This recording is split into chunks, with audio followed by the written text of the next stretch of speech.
ప్రజలకు సేవ చేస్తా పార్లమెంట్ ఎన్నికల బరిలో వీరప్పన్ కూతురు. తమ తల్లిదండ్రులు ఏదైతే ప్రొఫెషన్ ఎంచుకుంటారో పిల్లలు కూడా ఆ రంగంలోనే సెటిల్ అవ్వాలనుకుంటారు. కానీ కొందరు మాత్రం అందుకు భిన్నంగా వ్యవహరిస్తుంటారు. గంధపు చెక్కల స్మగ్లర్ వీరప్పన్ బిడ్డ అయిన విద్యారాణి మాత్రం తన తండ్రికి భిన్నంగా న్యాయవాదిగా మారి సమాజంలో మంచి గుర్తింపు పొందారు.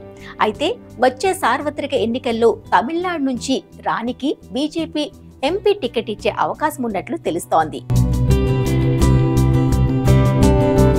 స్మగ్లింగ్, వేట, అనైతిక చర్యలతో బహిష్కరణను ఎదుర్కొంటున్న కుటుంబం నుంచి వచ్చిన రాణి తనకంటూ ఓ కొత్త మార్గాన్ని ఎంచుకుని సామాజిక కార్యకర్తగా మారింది. న్యాయవాది నుంచి రాజకీయ నాయకురాలిగా మారిన రాణి ఎంతో దూరం ప్రయాణించి సమాజంలో ఎందరికో స్ఫూర్తిగా నిలుస్తున్నారు. తన కుటుంబంతో ముడిపడి ఉన్న నెగిటివ్ ఇమేజ్ ను తొలగించే ప్రయత్నంలో రాణి మైసూర్లో పేదల కోసం ఒక పాఠశాలను కూడా స్థాపించారు.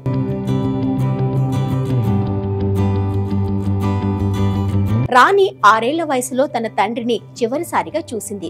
సంఘ విద్రోహ కార్యకలాపాలకు పాల్పడే కుటుంబంగా ముద్రపడిన వీరప్పన్ కుటుంబం అవమానాలను ఎదుర్కొంది. వీరప్పన్ ఎన్కౌంటర్లో మరణించిన తరువాత ఆ కుటుంబం బంధువులకు దగ్గరైనప్పటికీ ఎక్కువ కాలం ఉండలేకపోయారు. ఆ తర్వాత అతని కుటుంబ సభ్యులు ఊరికి దూరంగా వెళ్లాల్సి వచ్చింది. అయితే ఇదే సమయంలో ఎంటర్టైన్మెంట్ సంస్థలు, రాజకీయ నాయకులు వీరప్పన్ జీవితంలోని నెగిటివ్ అంశాలను క్యాష్ చేసుకోవడానికి ప్రయత్నించారు.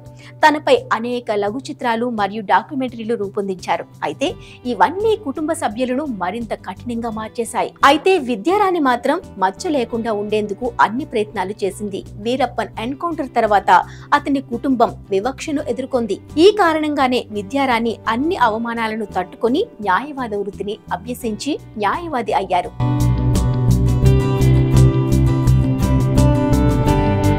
2020లో బీజేపీలో చేరి బీసీ మోర్చా తమిళనాడు రాష్ట్ర ఉపాధ్యక్షురాలుగా నియమితులయ్యారు. 2021 అసెంబ్లీ ఎన్నికల్లో పోటీ చేయనప్పటికీ సార్వత్రిక ఎన్నికల సమయంలో ఆమె బరిలోకి దిగనున్నారు. తాజాగా ఆమె ఆ పార్టీని వీడారు. నామ్ తమిళర్ కట్చి నుంచి లోక్సభ టికెట్ ను దక్కించుకున్నారు. తమిళనాడులోని కృష్ణగిరి నియోజకవర్గం నుంచి వీరప్పన్ కుమార్తె విద్యారాణి లోక్సభ బరిలో దిగుతున్నారు.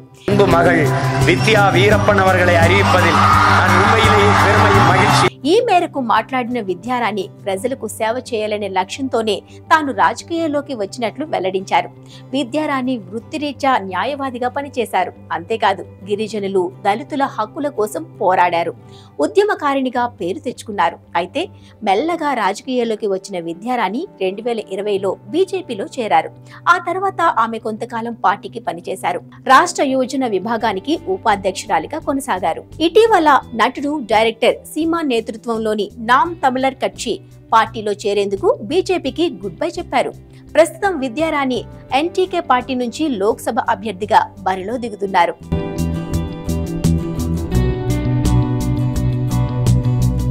ఎన్టీకే పార్టీకి తమిళనాడులో క్రమంగా ఆదరణ పెరగడం చూసి ఆమె ఆ పార్టీలో చేరాలని నిర్ణయించుకున్నారు. 2021 అసెంబ్లీ ఎన్నికల్లో 6.7% ఓటు బ్యాంకును ఆ పార్టీ సాధించింది.